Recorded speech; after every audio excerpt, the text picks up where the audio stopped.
നമസ്കാരം. മാസ്റ്ററിംഗ് എഡ്യൂടെക്കിലേക്ക് എല്ലാവർക്കും സ്വാഗതം. അപ്പോൾ നമ്മൾ കഴിഞ്ഞ ക്ലാസ്സുകളിൽ നമ്മുടെ ഹോം ടാബ് പരിചയപ്പെട്ടിരുന്നു. അതുപോലെ തന്നെ നമ്മൾ ഫോർമുലാസ് ആൻഡ് ഫങ്ഷൻസ് വരെ പറഞ്ഞിട്ടുണ്ട്. ഇനി നമ്മൾ ഇന്നത്തെ ക്ലാസ്സിൽ ഡിസ്കസ് ചെയ്യാൻ പോകുന്നത് ഇൻസേർട്ട് ടാബിനെ പറ്റിയിട്ടാണ്. അപ്പം ഇൻസേർട്ട് ടാബിൽ എന്തൊക്കെയാണുള്ളതെന്ന് നമുക്ക് നോക്കാം. അപ്പോൾ ഹോം ടാബ് കഴിഞ്ഞിട്ടുള്ളതാണ് ഇത് ഇൻസേർട്ട് ടാബ്. നമ്മളിത് വേർഡിലും ഒക്കെ നമ്മൾ ഡിസ്കസ് ചെയ്തിട്ടുള്ളതാണ് ഇൻസേർട്ട് ടാബ്. എന്നാലും ഒന്ന് പറഞ്ഞു പോകാം. നോക്കി, അതിൽ ആദ്യം വരുന്നത് ടേബിൾസ് ആണ്. അതിൽ പിവറ്റ് ടേബിൾ കുറച്ച് ഡീറ്റെയിൽഡ് ആയിട്ട് പറയാനുണ്ട്. അത് നമുക്ക് അടുത്ത വേറൊരു ക്ലാസ്സിൽ ഡിസ്കസ് ചെയ്യാം. അതിനുശേഷം വരുന്ന എന്താണ് ടേബിൾസ്. നമുക്ക് ടേബിൾ ക്രിയേറ്റ് ചെയ്യാൻ വേണ്ടിയിട്ടാണ്. അപ്പോൾ ടേബിൾസ് ക്ലിക്ക് ചെയ്യുക. ഇതിൽ കണ്ടോ, ഇത് നമുക്ക് ടേബിൾ ക്രിയേറ്റ് ചെയ്യേണ്ട സെല്ല് റേഞ്ച് സെലക്ട് ചെയ്യുക. അപ്പോൾ എവിടെ നിന്ന് എവിടെ വരെയാണ് നമ്മൾ ടേബിൾ സെല്ല് റേഞ്ച് സെലക്ട് ചെയ്യുക. സെലക്ട് ചെയ്ത് കൊടുക്കുക.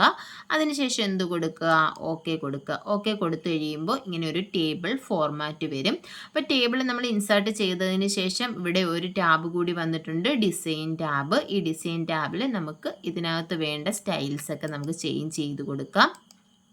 അതുപോലെ തന്നെ വാല്യൂസ് നമുക്കിതുപോലെ സോർട്ട് ചെയ്യാം. വാല്യൂസ് നമ്മളിപ്പോൾ സോർട്ടായിട്ടല്ല കൊടുത്തിരിക്കുന്നതെങ്കിൽ, ഇപ്പോൾ ഞാൻ ഇവിടെ 2, 5, 8 ഇങ്ങനെയാണ് നമ്മൾ വാല്യൂസ് കൊടുത്തിട്ടുള്ളതെങ്കിൽ നമുക്ക് സോർട്ട് ചെയ്യണമെങ്കിൽ ഇവിടെ കണ്ടോ, സ്മാളസ്റ്റ് ടു ലാർജസ്റ്റ് സോർട്ട് ചെയ്യാം നമുക്ക് വാല്യൂസ്. അതിനുള്ള ഓപ്ഷൻസ് ഒക്കെ ഉണ്ട്. അതുപോലെ തന്നെ ഹെഡർ റോ, ഫസ്റ്റ് കോളം, അതുപോലെ തന്നെ ടോട്ടൽ റോസ്, എക്സ്പോർട്ട്, റീഫ്രഷ്, അങ്ങനെ കുറേ ഓപ്ഷൻസ് നമ്മുടെ ഡിസൈൻ ടാബിനകത്ത് ഉണ്ട്. അപ്പം ഇൻസേർട്ട് ആദ്യമേ നമ്മൾ എന്താണ് ടേബിൾസ് ഇൻസേർട്ട് ചെയ്യാൻ വേണ്ടിയിട്ടാണ് ടേബിൾ എന്ന് പറയുന്ന ഓപ്ഷൻ യൂസ് ചെയ്തിരിക്കുന്നത്.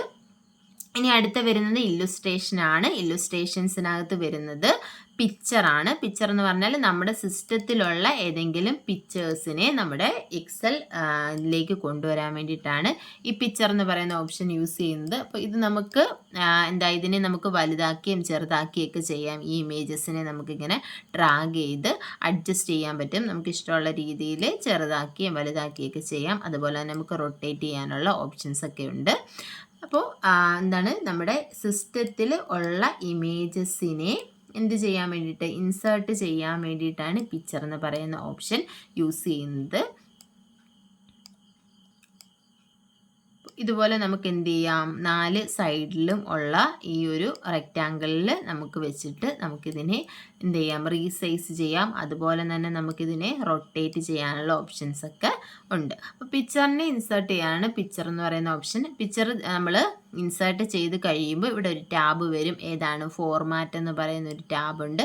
ഈ ഫോർമാറ്റ് ടാബിൽ ക്ലിക്ക് ചെയ്തിട്ട് നമുക്ക് ഈ പിക്ചറിനെ നമുക്ക് പല രീതിയിൽ ഫോർമാറ്റ് ചെയ്യാം. അപ്പോൾ അതിൽ ഫോർമാറ്റ് ടാബിൽ വരുന്ന ഓപ്ഷൻസ് ഏതൊക്കെയാണെന്ന് നോക്കി. ഇവിടെ വരുന്നത് ഏതൊക്കെയുണ്ട്? ബ്രൈറ്റ്നെസ് ഉണ്ട്, contrast, recolor, compress picture, change picture, reset, അതുപോലെ തന്നെ പിക്ചർ സ്റ്റൈൽ ചേഞ്ച് ചെയ്യാം, ഷേപ്പ്, ബോർഡർ, പിക്ചർ എഫക്റ്റ് കൊടുക്കാം. അതുപോലെ തന്നെ ഏതെങ്കിലും ടെക്സ്റ്റിൻ്റെയൊക്കെ ഫ്രണ്ടിലാണെന്നുണ്ടെങ്കിൽ ബാക്കിലാണെന്നുണ്ടെങ്കിൽ നമുക്ക് ബ്രിങ് ടു ഫ്രണ്ടിലേക്ക് കൊണ്ടുവരാം. അങ്ങനെ ഒരുപാട് ഓപ്ഷൻസ് നമ്മുടെ ഈ ഫോർമാറ്റിനകത്ത് ഉണ്ട്. ഇനി അടുത്ത ഏത് ഓപ്ഷനാണെന്ന് നോക്കാം. അടുത്തതെന്ന് പറഞ്ഞാൽ ക്ലിപ്പാർട്ടാണ്.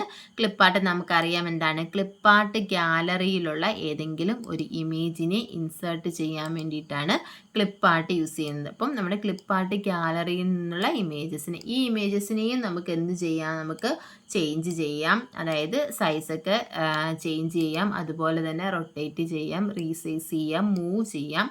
ഇതാണ് ക്ലിപ്പാർട്ട് ഗ്യാലറിയിലുള്ള ഇമേജസിനെ ഇൻസേർട്ട് ചെയ്യുന്നത്. അപ്പം ഇതിനകത്തും ഫോർമാറ്റ് ടാബ് ഉണ്ട് ഈ പിക്ചറിനെ ഫോർമാറ്റ് ചെയ്യാൻ വേണ്ടിയിട്ട്. പിന്നെ അടുത്തതെന്ന് പറഞ്ഞാൽ ഷേപ്സ് ആണ്. ഷേപ്സിൽ പല രീതിയിലുള്ള ഷേപ്സ് ഉണ്ട്. ഏത് ഷേപ്പ് വേണമെങ്കിലും നമുക്ക് ഇൻസേർട്ട് ചെയ്യാം. ഇപ്പോൾ റെക്റ്റാങ്കിൾ ഷേപ്പ് ആണെങ്കിൽ അതെടുക്കുക, അതിവിടെ ഡ്രോ ചെയ്യുക. ഇതും നമുക്ക് എന്ത് ചെയ്യാൻ പറ്റും, റീസൈസ് ഒക്കെ ചെയ്യാൻ പറ്റും. അതുപോലെ തന്നെ നമുക്ക് മൂവ് ചെയ്യാൻ പറ്റും.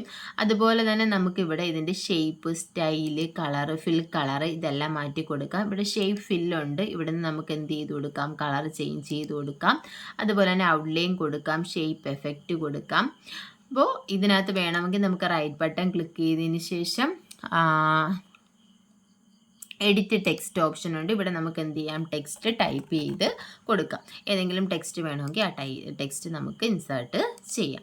ഇനി അടുത്തതെന്ന് പറഞ്ഞാൽ സ്മാർട്ട് ആർട്ടാണ്. സ്മാർട്ട് ആർട്ട് എന്ന് പറഞ്ഞാൽ എന്താണ്, ഇങ്ങനെയുള്ള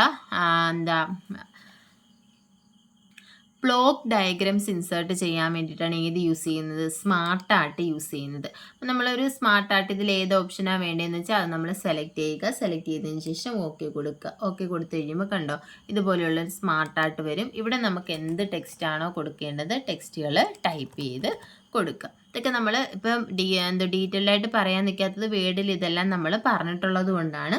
ഇനി അടുത്തതെന്ന് പറഞ്ഞാൽ നമുക്ക് ചാർട്ടാണ്. അപ്പം ചാർട്ടിനകത്ത് column chart, line chart, pie chart, bar chart, area chart, scatter chart, അങ്ങനെ പല രീതിയിലുള്ള ചാർട്ടുണ്ട്. അപ്പോൾ ചാർട്ടിനെ പറ്റി പറയുമ്പോൾ നമുക്ക് കുറച്ച് വാല്യൂസ് കൊടുത്തിട്ട് ചാർട്ടിനെ പറ്റിയിട്ട് പറയാം. അപ്പോൾ ഇവിടെ നമ്മൾ കുറച്ച് വാല്യൂസ് കൊടുത്തിട്ടുണ്ട്. അപ്പോൾ ചാർട്ട് ഇൻസേർട്ട് ചെയ്യാനാണെന്നുണ്ടെങ്കിൽ നമ്മൾ ഇൻസേർട്ട് എടുക്കുക. ഇൻസേർട്ട് എടുത്തിട്ട് കോളം ചാർട്ട് ആണെങ്കിൽ കോളം ചാർട്ട്, ഇതിൽ പല രീതിയിലുള്ള ചാർട്ടുണ്ട്. ഇതിൽ ചാർട്ട് ഓപ്ഷൻ ഏതാണെന്ന് വെച്ചാൽ സെലക്ട് ചെയ്യുക.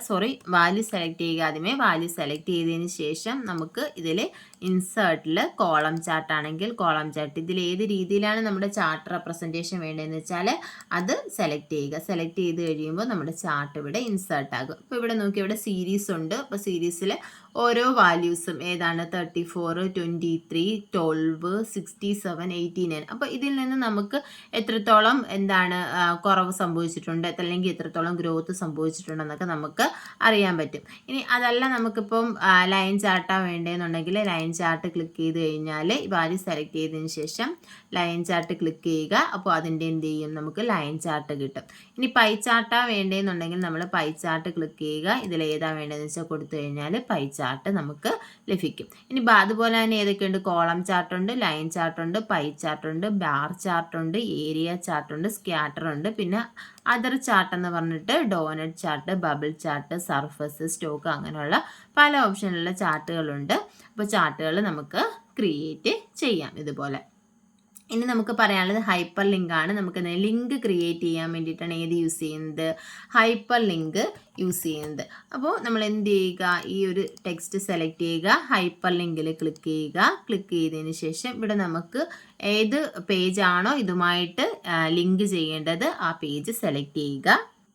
അപ്പോൾ ഇതിൽ നമ്മുടെ ഏത് ഫയലാണോ നമുക്ക് ആ ഒരു ലിങ്കുമായിട്ട് അല്ലെങ്കിൽ ആ ഒരു ടെക്സ്റ്റുമായിട്ട് ലിങ്ക് ചെയ്യേണ്ടത് ആ ഒരു ഫയൽ സെലക്ട് ചെയ്യുക. അപ്പം വേർഡോ അല്ലെങ്കിൽ PDF എന്തെങ്കിലും നമുക്ക് കിടപ്പുണ്ടെന്നുണ്ടെങ്കിൽ അതിൽ നമ്മൾ എന്ത് ചെയ്യുക, അത് സെലക്ട് ചെയ്യുക. ഞാൻ ഇപ്പോൾ ഒരു PDF ഫയൽ സെലക്ട് ചെയ്തു. അതിന് ശേഷം ഓക്കെ കൊടുത്തു. ഓക്കെ കൊടുത്ത് കഴിയുമ്പോൾ കണ്ടോ നമ്മുടെ ലിങ്ക് ബ്ലൂ കളറിലായിട്ടുണ്ട്, ഒരു അണ്ടർലൈൻ വരുന്നുണ്ട്. നമ്മൾ ആ ലിങ്കിൽ വെക്കുമ്പോൾ നമ്മുടെ കൈസർ എന്തായിട്ട് ആ ഫിംഗറിൻ്റെ ഷേപ്പിൽ മാറുന്നുണ്ട്. ഇനി നമ്മളിത് ക്ലിക്ക് ചെയ്ത് കഴിഞ്ഞാൽ ഡയറക്റ്റ് എങ്ങോട്ട് പോകും, നമ്മുടെ നമ്മൾ ഏത് ലിങ്കാണോ ഇതുമായിട്ട് കണക്ട് ചെയ്തിട്ടുള്ളത് ആ ഒരു ഡോക്യുമെൻറ്റിലേക്ക് പോകും, ആ ഒരു PDF പോകും. ഇതാണ് ഹൈപ്പർ ലിങ്ക്. പിന്നെ പറയാനുള്ളത് ടെക്സ്റ്റ് ബോക്സ് ആണ്. നമുക്ക് ടെക്സ്റ്റ് ബോക്സ് നമ്മുടെ എക്സൽ ഫയലിൽ ഇൻസേർട്ട് ചെയ്യാൻ വേണ്ടിയിട്ടാണ്.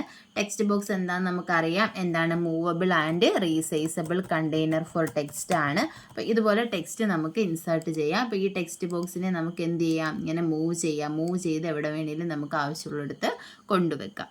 പിന്നെ ഇതിനകത്ത് വരുന്ന ഓപ്ഷൻ എന്ന് പറഞ്ഞാൽ ഹെഡർ ആൻഡ് ഫൂട്ടർ ആണ്. അത് നമുക്കറിയാം എന്താ, ഹെഡർ ആൻഡ് ഫൂട്ടർ കൊടുക്കാൻ വേണ്ടിയിട്ടാണ് യൂസ് ചെയ്യുന്നത്. ഹെഡർ എന്ന് പറഞ്ഞാൽ എല്ലാ പേജിൻ്റെ മുകളിലും, ഫൂട്ടർ എന്ന് പറഞ്ഞാൽ താഴെയും. ഇതൊന്നും കൂടുതൽ എക്സ്പ്ലെയിൻ ചെയ്യുന്നില്ല, നമ്മൾ വേർഡിൽ പറഞ്ഞിട്ടുള്ളതാണ്. പിന്നെ അതുപോലെ തന്നെ വേർഡ് ആർട്ട് എന്ന് പറഞ്ഞാൽ എന്താ, ആർട്ട് അല്ലെങ്കിൽ ഡിസൈൻ കൊടുക്കാൻ വേണ്ടി ടെക്സ്റ്റിന് ആർട്ട് കൊടുക്കാൻ വേണ്ടിയിട്ടാണ് നമ്മൾ ഏത് യൂസ് ചെയ്യുന്നത്, വേർഡ് ആർട്ട് യൂസ് ചെയ്യുന്നത്, ഇതേപോലെയുള്ള ടെക്സ്റ്റ് ഇൻസേർട്ട് ചെയ്യാൻ വേണ്ടിയിട്ട്. പിന്നെ ഇതിനകത്ത് വരുന്നതെന്ന് പറഞ്ഞാൽ ഒബ്ജക്റ്റ്, സിമ്പിൾസ്, ഇക്വേഷൻസും സിമ്പിൾസും ഒക്കെ നമുക്ക് എന്ത് ചെയ്യാൻ പറ്റും, ആഡ് ചെയ്യാൻ പറ്റും. ഇത്രയുമാണ് ഇൻസേർട്ടിനകത്ത് വരുന്നത്. അപ്പോൾ tables, illustration, chart, link, text, ഇത്രയുമാണ് ഇൻസേർട്ട് ടാബിനകത്ത് ഇമ്പോർട്ടൻ്റ് ആയിട്ട് വരുന്നത്. സിമ്പിൾസ് ഒക്കെ നമ്മൾ പറഞ്ഞിട്ടുണ്ട്. എന്താണ് സിമ്പിൾസ്, ഇതുപോലെയുള്ള സിമ്പിൾസ് നമുക്ക് കൊണ്ടുവരാൻ വേണ്ടിയിട്ടാണ് സിമ്പിൾസ് ഓപ്ഷൻ യൂസ് ചെയ്യുന്നത്. ഇപ്പോൾ വേർഡിലൊക്കെ ഡീറ്റെയിൽ ആയിട്ട് പറഞ്ഞതുകൊണ്ടാണ് നമ്മൾ പെട്ടെന്ന് പറഞ്ഞു പോകുന്നത്. അപ്പോൾ ക്ലാസ്സുകൾ ഇഷ്ടപ്പെടുകയാണെന്നുണ്ടെങ്കിൽ ലൈക്ക് ചെയ്യുക, ഷെയർ ചെയ്യുക, സബ്സ്ക്രൈബ് ചെയ്യുക. അതുപോലെ തന്നെ നമുക്ക് ഇതിൻ്റെയൊക്കെ PDF നോട്ട്സ് നിങ്ങൾക്ക് ആവശ്യമുണ്ടെന്നുണ്ടെങ്കിൽ മാസ്റ്ററിങ് എഡ്യൂടെക്കിൻ്റെ ടെലഗ്രാം ചാനലിൽ ജോയിൻ ചെയ്യുക. അതുപോലെ തന്നെ നമുക്ക് സമയം കിട്ടുന്ന ടൈമിനനുസരിച്ചിട്ട് 10-20 ക്വസ്റ്റ്യൻസ് വീതം ക്വിസ് നിങ്ങൾക്ക് ഇതിനകത്ത് അവൈലബിൾ ആയിരിക്കും, പ്രീവിയസ് ക്വസ്റ്റ്യൻസിൻ്റെ. അപ്പോൾ അതിൻ്റെ ചാനലിൻ്റെ ലിങ്ക് ഞാൻ ഡിസ്ക്രിപ്ഷനിൽ കൊടുത്തേക്കാം. താങ്ക്